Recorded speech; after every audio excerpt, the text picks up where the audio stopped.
Disneyland and its marketing in France. Tastes and preferences of French consumers. Disneyland Paris is one of the most popular theme parks in Europe and a small part of the USA and France.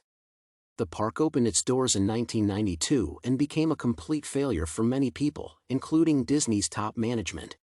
One of the major reasons behind undesired outcomes was the reliance on false assumptions regarding French consumers' preferences and tastes. One of these misconceptions was related to the flow of customers during the week. It was planned that the major load would be on Fridays while fewer people would come on Mondays, which proved to be quite the opposite. Another mistake was associated with food and drinks. Disney managers expected that only light breakfasts would be needed, but customers wanted bacon and eggs. No alcohol policy was negatively accepted in Paris as the French were accustomed to drinking a glass of wine with their meal.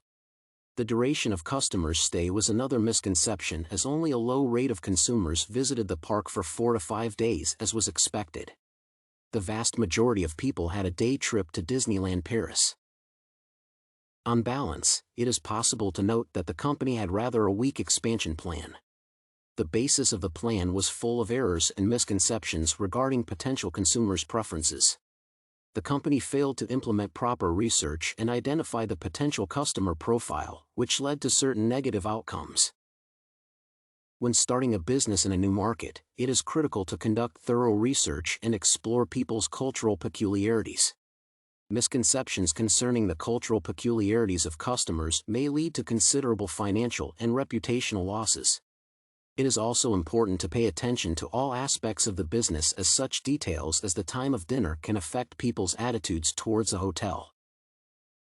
Failures. Disneyland Paris is now a successful theme park in Europe, but it had diverse issues in the first years of its work. One of the primary reasons for its failure during the first years of its operations in France was poor marketing research. It was essential to identify the key features of the people and the country to avoid significant issues. The company had to undertake sound marketing research that would focus on the preferences of local people and the overall environment in the country. The company's executives seemed to be unprepared for the hostile attitude of locals who started an anti-American campaign on the opening day of the theme park. The focus was on the position of the French government rather than the French, who saw Disneyland Park as a cultural shock and expansion of the American culture. In order to mitigate the negative factors, the company had to launch a marketing campaign promoting the theme park. It was also necessary to use all possible types of media to reach as many people as possible. In conclusion, Disneyland faced several serious issues that were mainly caused by the lack of research. In addition, the company had an ineffective marketing plan. The company's inability to address these aspects of operations in a new market led to considerable losses. The case study of Disneyland Paris shows the relevance of the development of an effective marketing strategy.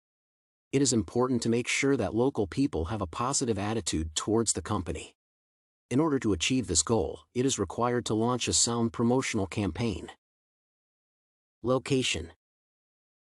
Disney theme parks were successful business ideas and became success stories in the USA and Japan. The establishment of a theme park in Europe was quite an obvious measure, and the decision to open a park in this part of the world was quite correct. However, the choice of the country was not well thought out, which led to significant losses for years. One of the primary factors to launch a theme park in France was the city's geographic position and its status as an important transportation and cultural hub. Although this was important for attracting the necessary number of customers, it was unwise to ignore other factors.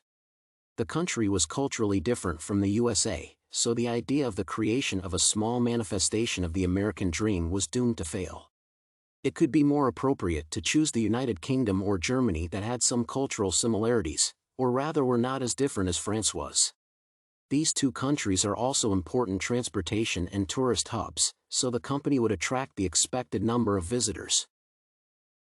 The decision to open the first European Disney theme park in France was a serious mistake. The country was characterized by cultural peculiarities that had a substantial effect on the park's operations. Germany or the United Kingdom could be better choices for a European theme park. One of the most important lessons is associated with the need to consider all major factors when choosing a location for a business.